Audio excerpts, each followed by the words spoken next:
Ya, terima kasih untuk Kakak Sanda yang sudah memimpin kita dalam doa pagi ini.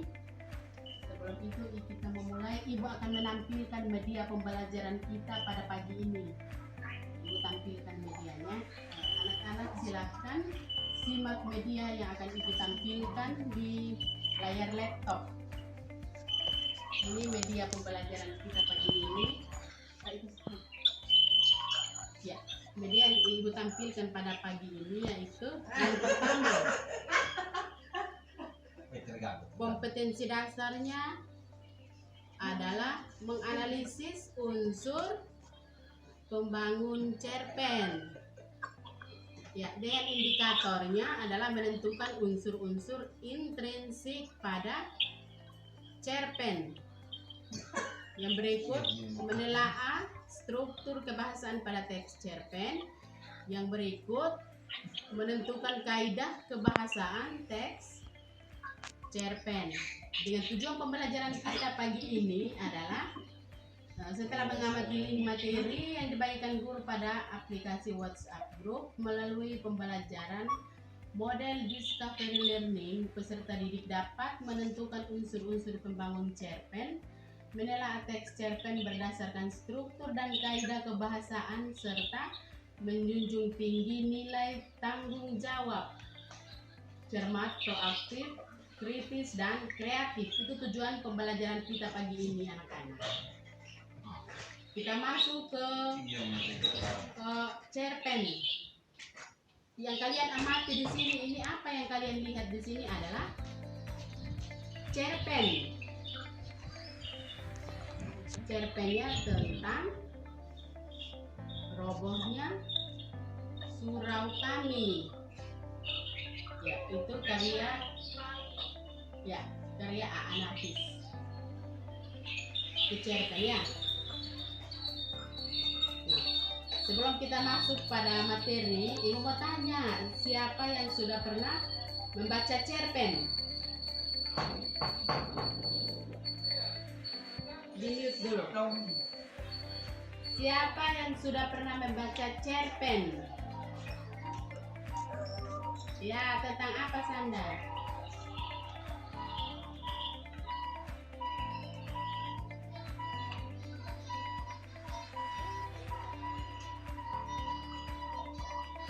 Ya, Sanda sudah pernah membaca cerpen? Ya, kalau sudah pernah membaca cerpen berarti kalian tahu apa itu cerpen atau apa yang disebut dengan cerpen. Yang tahu boleh menjawab.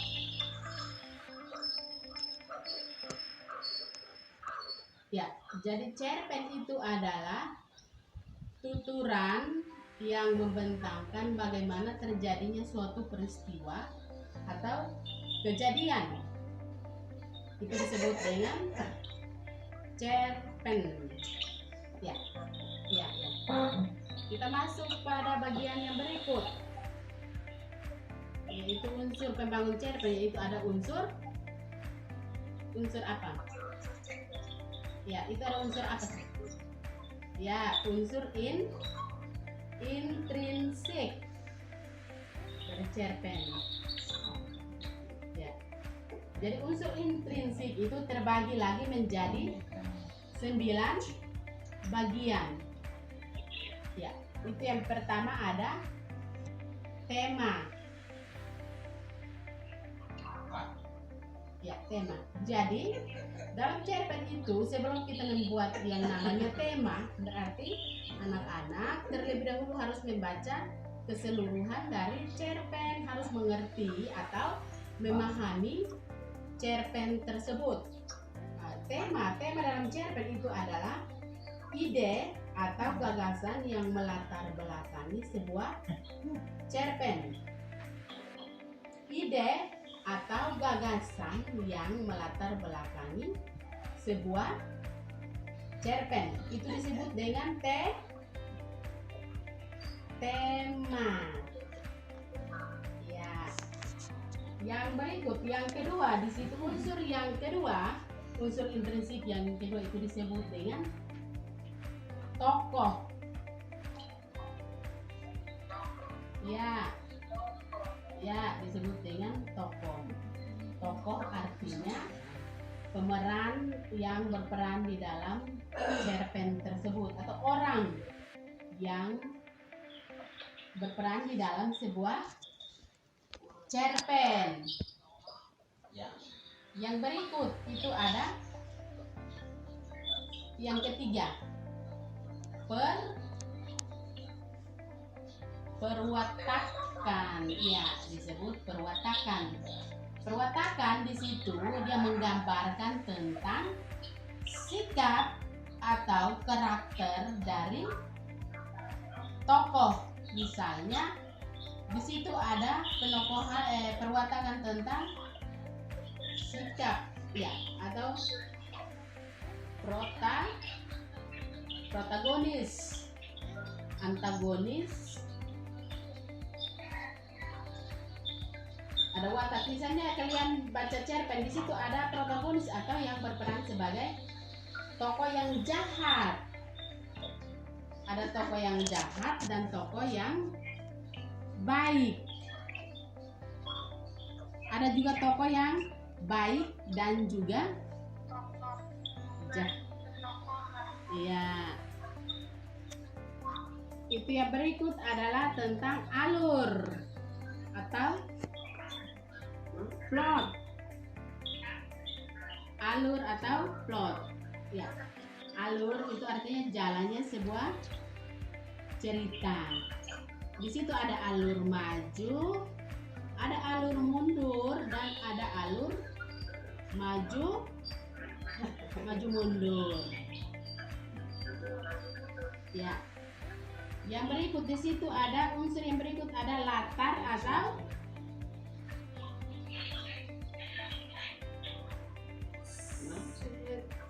setting. Ya, ada latar atau setting. Misalnya ada latar waktu, latar tempat, dan latar apa saja latar waktu, latar tempat. Latar waktu misalnya terjadi pada malam hari, siang hari, atau terjadi pada misalnya menunjukkan waktunya misalnya jam 12 siang begitu. Itu disebut latar atau setting. Yang berikut adalah sudut pandang. Bagian yang ini ya, bagian yang keenam. Ada sudut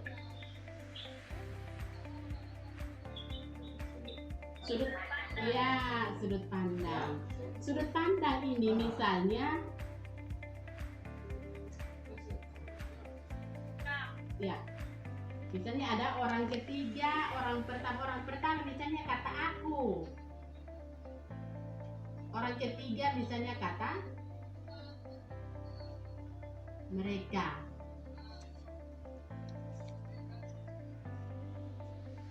Untuk partisipasi kalian sudah mengerjakan LKPD dalam Google Classroom. Ya, dan terima kasih Ibu sudah melihat hasil dari pekerjaan kalian, dan hasil pekerjaannya semuanya bagus dan luar biasa pekerjaan kalian hari ini. Terima kasih untuk partisipasi kalian pada hari ini di Google Classroom. Ya, untuk selanjutnya Ibu tunggu hasilnya pada pengerjaan tes objektif untuk mengetahui sejauh mana pemahaman anak-anak tentang materi hari ini yang Ibu ajarkan tentang cerpen. Dan tes objektif tersebut juga Ibu sudah muat di Google Classroom. Jadi anak-anak bisa akses dan mengerjakannya. Ibu tunggu hasilnya sampai malam jam 12. Ya, terima kasih. Jadi untuk refleksi pada pembelajaran kita hari ini, yaitu bagaimana anak-anak bisa mengetahui tentang apa itu cerpen, anak-anak bisa mengetahui unsur intrinsik dari cerpen, anak-anak juga bisa mengetahui struktur kebahasaan dari cerpen, anak-anak juga bisa mengetahui kaidah kebahasaan dari teks cerpen. Ya, jadi pembelajaran kita pada minggu yang akan datang itu masih tentang cerpen juga. Jadi anak-anak bisa mempersiapkan diri dengan belajar dari cerpen-cerpen yang ada, misalnya link yang ibu sudah kirimkan tadi.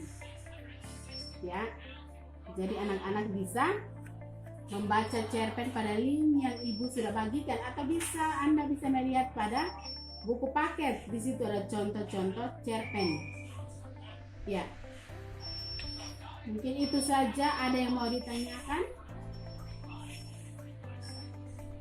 Ada yang mau ditanyakan, Nona Pandi? Ada yang mau ditanyakan?